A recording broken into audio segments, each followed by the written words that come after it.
Firman Tuhan terambil dari Ulangan 30 ayat 19. Aku memanggil langit dan bumi menjadi saksi terhadap kamu pada hari ini. Kepadamu kuperhadapkan kehidupan dan kematian, berkat dan kutuk. Pilihlah kehidupan supaya engkau hidup, baik engkau maupun keturunanmu. Ulangan 30 ayat 19. Tema inspirasi hari ini, nurut apa kata Tuhan. Kita mungkin pernah mendengar kata taat. Nah, pertanyaannya, apa yang kita pahami dengan kata ini? Nah, sahabat inspirasi, ini adalah kata yang berkaitan dengan kepatuhan, ketertundukan, kerelaan untuk mengikuti seseorang yang dianggap penting dalam hidup kita.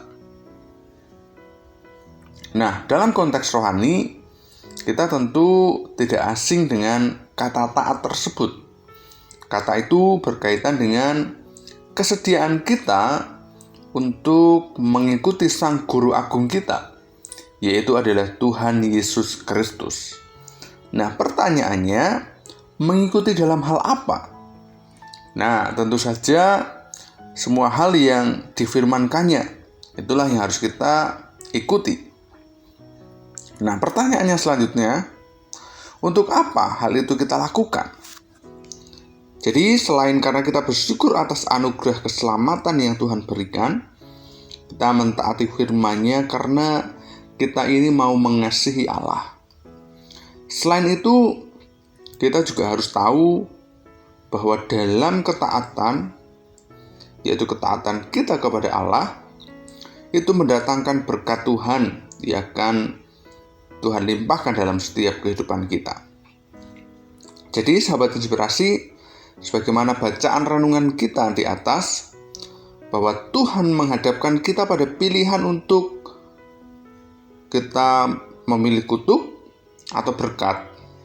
Kutuk bila kita tidak mentaati firman Tuhan, dan berkat bila kita senantiasa mentaati Tuhan atau mengikutinya. Jadi, sahabat inspirasi yang terkasih dalam Tuhan, pilihan ada di tangan kita. Bila kita rindu hidup kita diberkati, maka kita harus bersedia hidup menuruti firman-Nya. Jadi kesediaan untuk hidup menuruti firman-Nya, itulah yang disebut taat. Berkaitan dengan hal itu, maka ada dua dimensi ketaatan yang harus dikerjakan oleh anak-anak Tuhan. Yang pertama, ketaatan yang bersifat vertikal. Nah, ini menyangkut hubungan pribadi dengan Tuhan.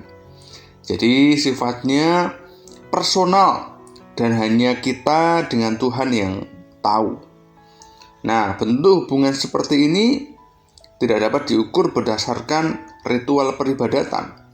Meski tidak dapat dipungkiri bahwa peribadatan pun juga merupakan bentuk hubungan dengan Tuhan. Nah, itulah sebabnya hubungan ini hanya dapat kita bangun berdasarkan cinta yang tulus kepada Tuhan. Tidak ada intervensi dari siapapun dan motivasi apapun kecuali mengasihi Dia. Namun sahabat inspirasi, meski hubungan ini sifatnya personal, kita perlu melakukannya dengan ketaatan. Sebab memang Allah telah memerintahkan agar kita itu mengasihinya dengan segenap hati dan jiwa kita. Nah, itu yang pertama. Yang kedua, ketaatan dalam konteks horizontal, yaitu hubungan antar sesama manusia. Nah, dalam konteks ini maka kita harus mentaati perintah Allah tentang pengampunan, kerendahan hati, penguasaan diri, mengasihi, dan lain sebagainya. Jadi, sahabat inspirasi, agar perintah ini dapat kita laksanakan, Allah memberikan kita Roh Kudus untuk membantu kita melakukannya. Sebab pada dasarnya kita itu manusia tidak sanggup melaksanakan perintah Allah kalau tidak ada Roh Kudus di dalam setiap kehidupan kita. Maka dari itu mari kita belajar menjadi anak-anak Tuhan yang nurut apa kata Tuhan. Maka hidup kita pasti akan diberkati.